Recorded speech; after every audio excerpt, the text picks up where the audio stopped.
Long-term financial goals can sometimes seem so big that they feel almost unattainable, especially when we're just getting started on our own roads to financial independence. I and many others like me in the financially independent, retired early community have found it helpful to break down the goal of becoming financially independent into smaller and more manageable levels of financial independence. Not only because it makes it easier for us to track our progress, which in turn helps us to stay more motivated throughout the whole process, but also because it helps us to get over the initial hurdle of starting to chip away at this mountain of a task. And in today's video, I'm going to be taking you through what I consider to be the 10 levels of financial independence, as well as give you an example on how to go from the first level to the top level in your lifetime. Hey everyone, Daniel here, and welcome to Next Level Life, a channel where you can learn all about investing, debt, retirement, and many other financial topics besides, because let's face it, the schools aren't going to teach it for us. So if any of those topics sound interesting to you, or if you want to learn how to better handle your money and have more financial freedom, be sure to hit that subscribe button and the bell next to my name to be notified every time I upload a new video. And if you want to further support the growth of this channel, you can check out some of the links I've left down in the description below, which includes a 30-day free trial of Audible and 2 free audiobooks of your choice, as well as a list of some books that I would recommend checking out with your free trial. Or you can share this video with a friend and leave a comment down below letting me know what topics you'd like me to cover in future videos. Now obviously these ideas of the levels of financial independence are not solely my own, nor are they very new, as there have been many articles and blog posts that have covered this topic already, and have done so for many years. So consider this a sort of summary of many of the ideas proposed in those articles, and a few of my own.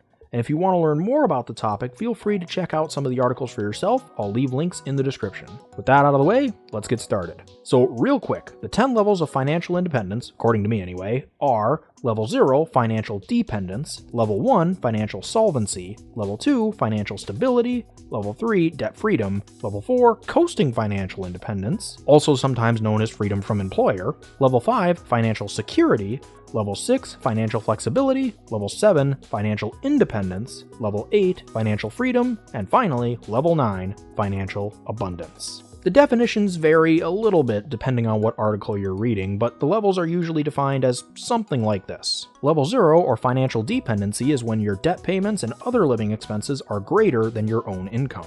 This means that in one way or another, you're dependent on someone or something else to help you pay for all your bills. Or if you happen to be a kid and don't actually have any bills, you may need someone else, usually your parents, to pay to put food on the table and keep the lights on and have a roof over your head. This is the level that all of us start out on, and it's referred to as level 0 because, as a financial dependent, you obviously don't have any financial independence. Level 1, or financial solvency, is where you're current on all your debt payments and you can meet your financial commitments and other living expenses without any outside help.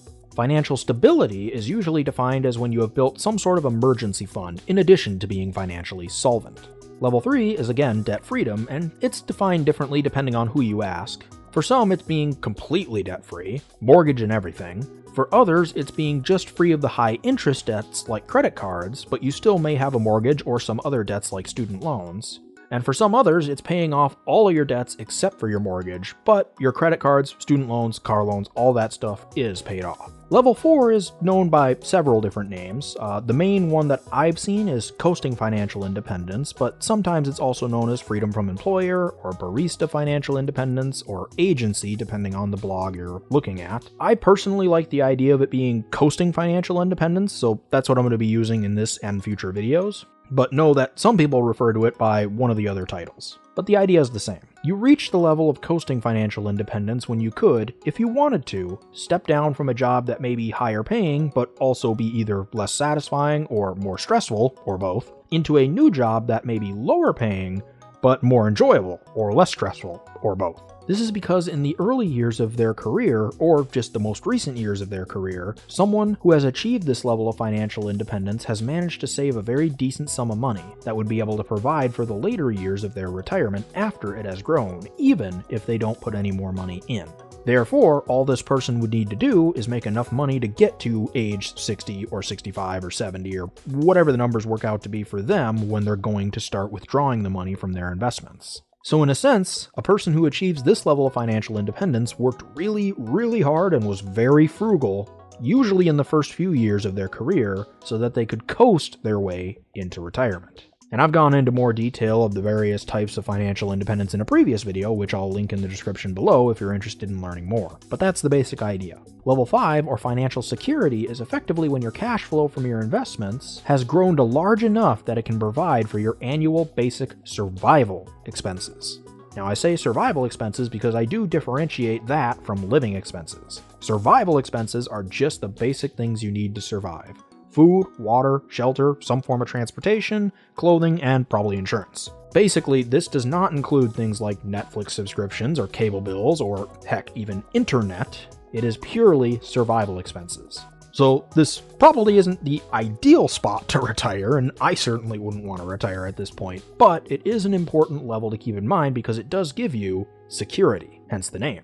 And if you were on level 5 and got fired today, you would be okay. You could survive until you found another job. So this is essentially the first level that really gives you, I guess, the peace of mind, even if the lifestyle, should you have chosen to live it, may not be the most lavish. Level 6, or financial flexibility, is similar in many ways to financial security, just a step up. It's when you have the ability to live off your current cash flow from your wealth, assuming that you have a flexible spending plan that adjusts for up and down markets. So if the market's up 20% one year, you may be able to spend a little bit more, but if the market's down 20% the next year, then you're not going to spend quite as much.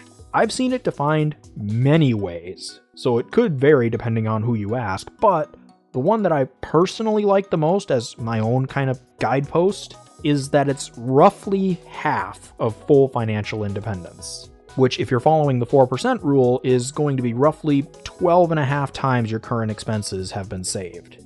So not quite financial independence, but getting there. Level 7 is financial independence, and it's usually based off the 4% rule, which I've covered in a previous video. You can follow the 4% rule when you have saved roughly 25 times your annual expenses. The vast majority of the time, this amount of money will be enough to allow you to maintain your current lifestyle in retirement, and as a result, you could be considered financially independent. And some articles end it right there, but I think there are a couple of levels that are a bit higher on the totem pole than just financial independence that are worth considering, even if not all of us are going to try to achieve them, because being at level 7 allows us to do what we wanted all along. So let's briefly talk about those other levels.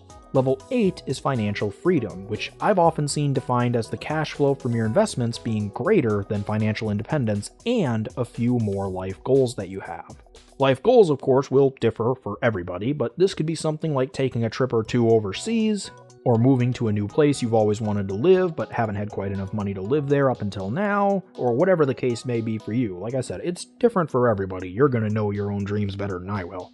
Level 9 is financial abundance, and this one is quite simply just that the cash flow from your investments is more than you will ever need.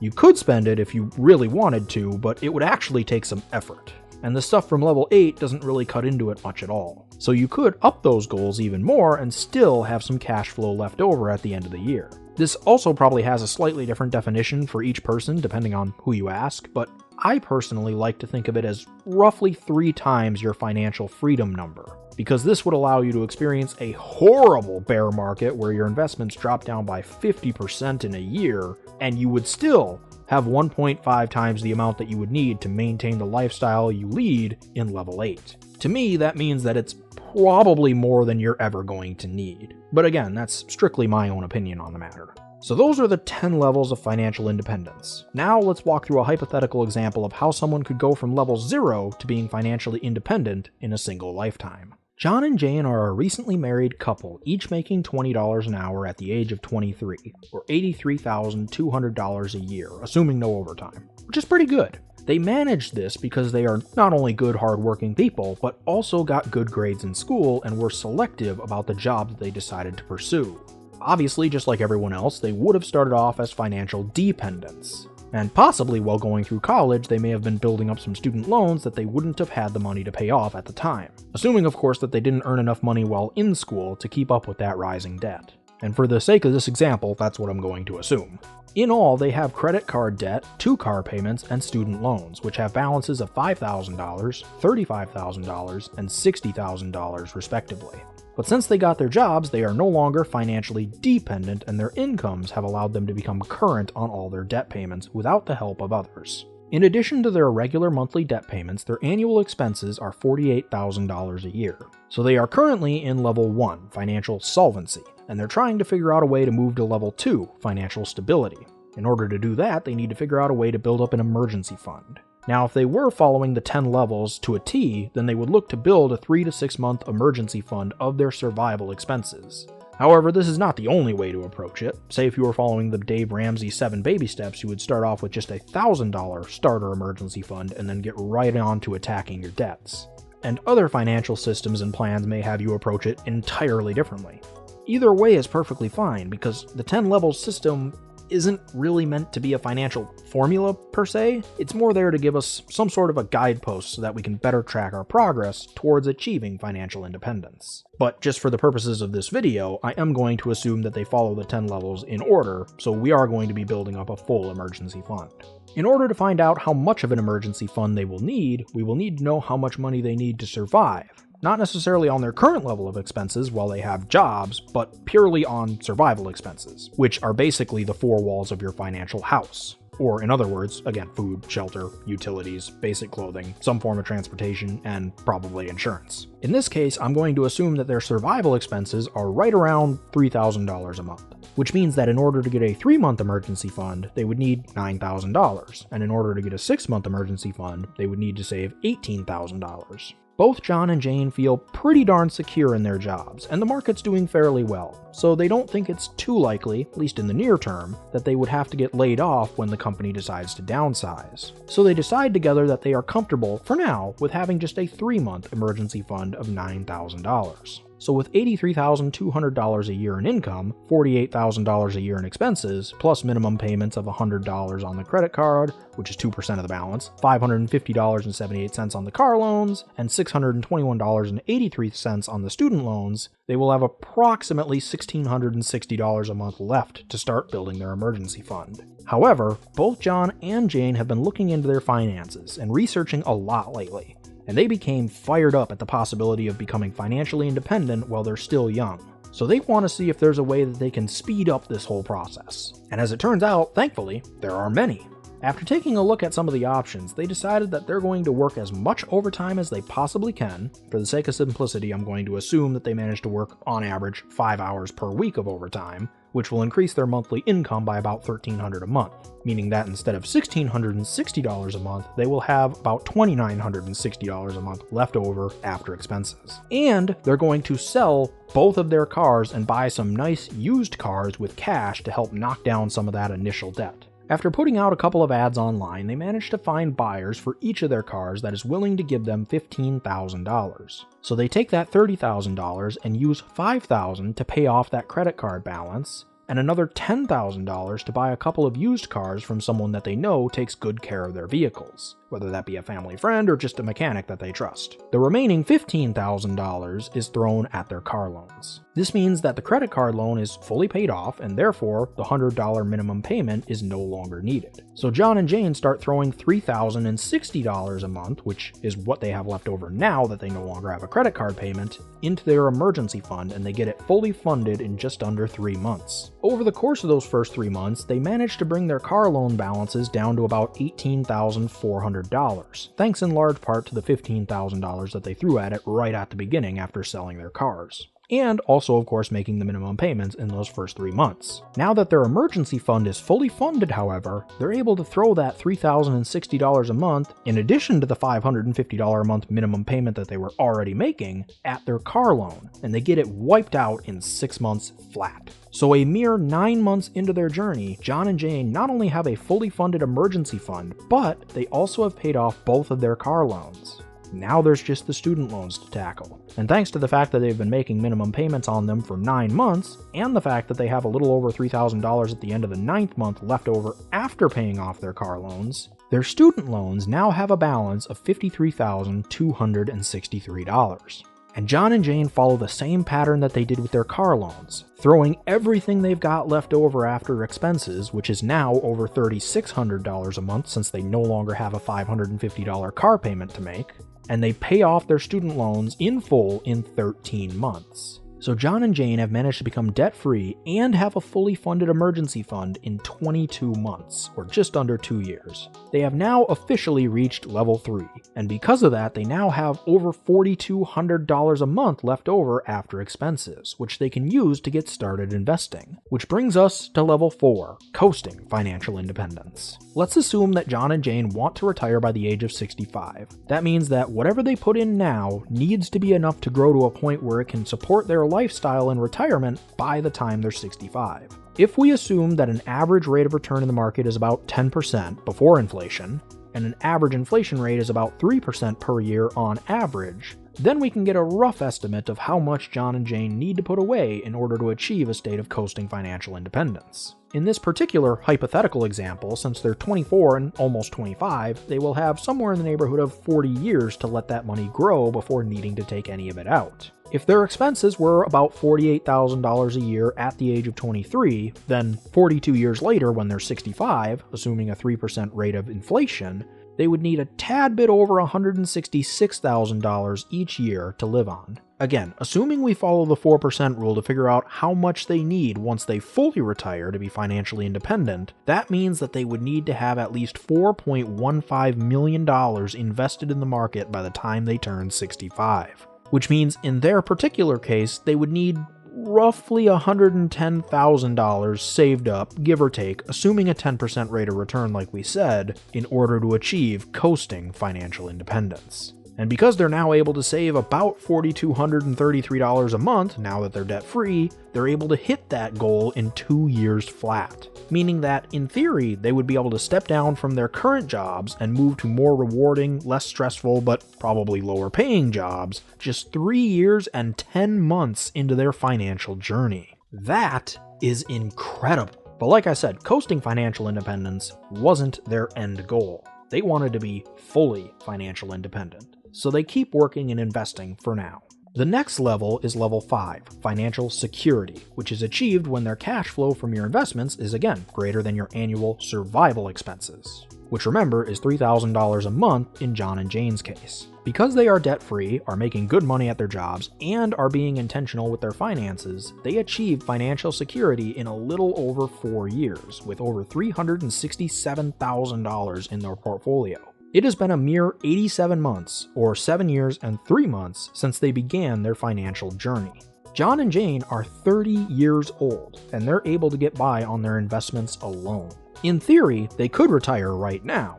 It wouldn't be the most glamorous of retirement by any stretch of the imagination, and it wasn't their goal, but it is an option they do technically have. They don't have to worry about losing their jobs anymore, because even if both of them lost their jobs immediately, they would be able to make it long enough to either find a new job or some other source of income like a side hustle. This is really the first level, like I said, where you get that peace of mind, at least in my opinion.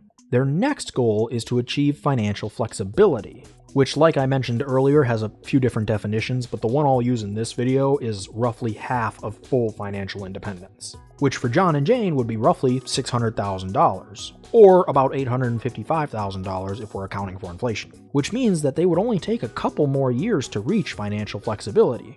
9 years and 8 months into their journey, not accounting for inflation, and 11 years and 9 months if we do account for inflation, and I'll explain why I'm breaking those two up here in a minute. But for now, John and Jane continue investing through all the highs and lows of the market until they reach full financial independence exactly 14 years into their financial journey, assuming we don't account for inflation, or 18 years and 3 months, assuming we do. So you might be wondering, why do I split up the accounting for inflation timeframes and the not accounting for inflation timeframes? Because shouldn't we always be accounting for inflation? Well, technically, yes. But the reason that I split them up in this video is because, in my experience anyway, taking this journey myself, as well as having seen some other people take it, this journey changes how you view a lot of things, especially money. And more often than not, from what I've seen and what I've heard, these changes tend to lead to you valuing things such as freedom of mobility, location, and time more than valuing material things. And oftentimes, that leads to you actually spending less than you did when you started the journey. And that's not to say that everybody becomes minimalist or whatever going through this journey. I'm not saying that at all. But what I have noticed in myself and from what I've seen from others is that a lot of people who have gone through this journey become closer to minimalist than they were when they started, as they find out more and more things that they used to buy just don't provide enough value or happiness or excitement for them to be worth the money that they're spending. And then they find better uses for their money and for their time, which means that even though inflation is technically increasing all of our expenses through making every dollar less and less valuable over time, if you're also decreasing your expenses because what you value is changing, it may even out. Or in many cases, from what I've seen and in my own personal experience, you actually see your regular expenses going down year over year as you continue through this journey. So that's why I split them up. And before I go, I do want to mention that based on what I've seen on various articles and forums, some people really like to have even more goals to chase as they go through this journey than what I've laid out today in this video. So if that's something that you would think would help you, feel free to break down these levels even further than I have today. This is obviously just the list that I personally used and what worked for me, but you could take it even further. Just off the top of my head, the debt freedom could be broken down into 3 separate stages. One where you're free from all high interest debt, a second where you're free from all debts except for the house, if you have one, and a third where you're totally debt-free. And you could tackle the coasting financial independence level in a similar way, breaking it down into 2 stages. One where you have invested enough to survive in retirement, and a second where you have invested enough in order to maintain your current lifestyle, adjusting for inflation of course, in retirement.